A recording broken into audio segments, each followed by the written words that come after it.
बिस्मिल्लाहिर्रहमानिर्रहीम। लाखों करोड़ों दरूद सलाम हज़रत मोहम्मद सल्लल्लाहु अलैहि वसल्लम और आपकी आल पे। अस्सलाम वालेकुम। मैं हूँ आपका ज़मीर। नाजरीन, मैं अपने इस चैनल से इंशाअल्लाह आप लोगों को तारीख़ इस्लाम के मतलब आगाह करूँगा जितना मेरा मुतालिया है, क्योंकि मैं ख़ुद भी एक तालिब इल्म हूँ। तो आज अपने व्लॉग शुरू करते हैं आब ज़मज़म की बंदिश और हज़रत अब्दुल मुत्तलिब।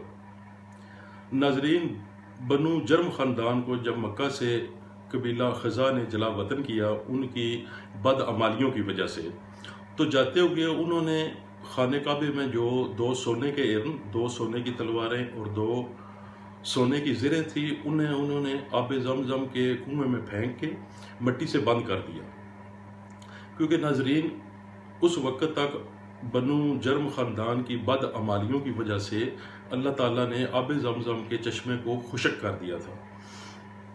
तो कई सौ साल गुजर गए, मक्के वालों की यादाश्त से भी वो चीज़ जाती रही कि यहाँ आब ज़मज़म का चश्मा था। एक दिन अब्दुल मुत्तलिब सो रहे हैं तो ख्वाब में उन्हें आवाज़ आई कि तैयबा को खोदो। आपने पूछा तैयबा क्या है, तो ख्वाब का सिलसिला ख़त्म हो गया।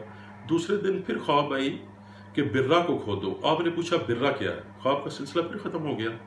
तीसरे दिन आवाज़ आई कि मजनूना को खोदो। आपने पूछा मजनूना क्या है, तो ख्वाब का सिलसिला फिर ख़त्म हो गया। चौथे दिन ख्वाब में आपको तफसील से बता दिया गया कि असाफ और नाइला के बुतों के करीब जहाँ मुशरिकीन कुर्बानी करते हैं, गोश्त, खून और गोबर के दरमियान चींटियों की बस्ती के करीब जहाँ काला कौवा चोंचे मार रहा है, वहाँ आब ज़मज़म का चश्मा है जो हज़रत इस्माईल अलैहिस्सलाम की एड़ियाँ रगड़ने से अल्लाह ताला ने उन्हें अता किया था।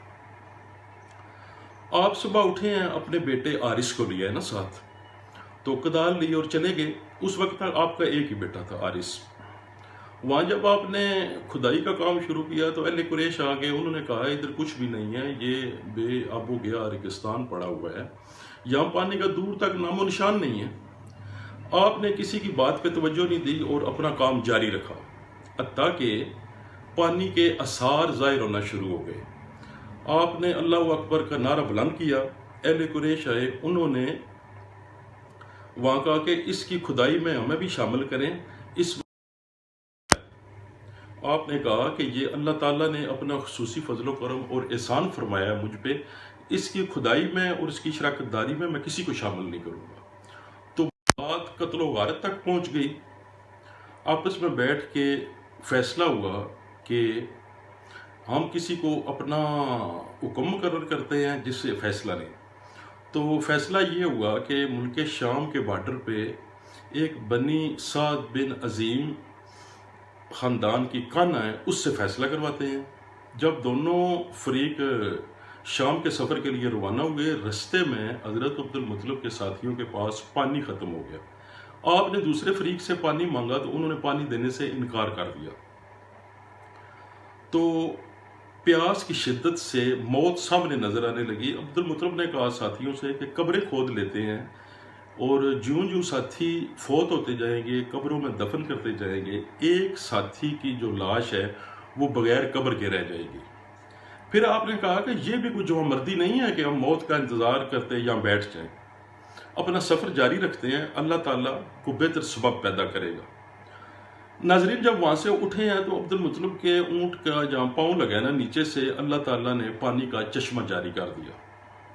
बेहतरीन मीठा पानी आपने पिया, साथियों को पिलाया और दूसरे फरीक को भी कहा कि आप भी अपने मशकीज़े भरें और पानी पी लें। आपके साथियों ने नागवारी का इज़हार किया कि उन्होंने हमें अपना पानी नहीं दिया। आपने फरमाया कि अगर मैं भी उन्हें पीने के लिए पानी ना दूँ, उनमें और मुझ में कोई फ़र्क नहीं रहेगा। तो नाजरीन, उन्होंने भी खूब पानी पिया, अपने मशकीज़े भरे। जब शाम की तरफ सफ़र शुरू किया तो दूसरे फरीक ने कहा वापस चलते हैं, अल्लाह ताला ने फैसला कर दिया है कि आब ज़मज़म आपका है, हमारा उसमें कोई हिस्सा नहीं है।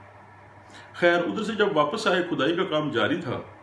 नीचे से 2 सोने के इर्न, तलवारें और 2 ज़रें निकल आई। उन्होंने साथ शुरू कर दिया कि इसमें हमारा हिस्सा है। बात फिर कत्लो गारत तक पहुँच गई और बामी फैसला हुआ कि इसकी फाल निकालते हैं, जिसके नाम की जो चीज़ निकल आई उसे दे दी जाएगी।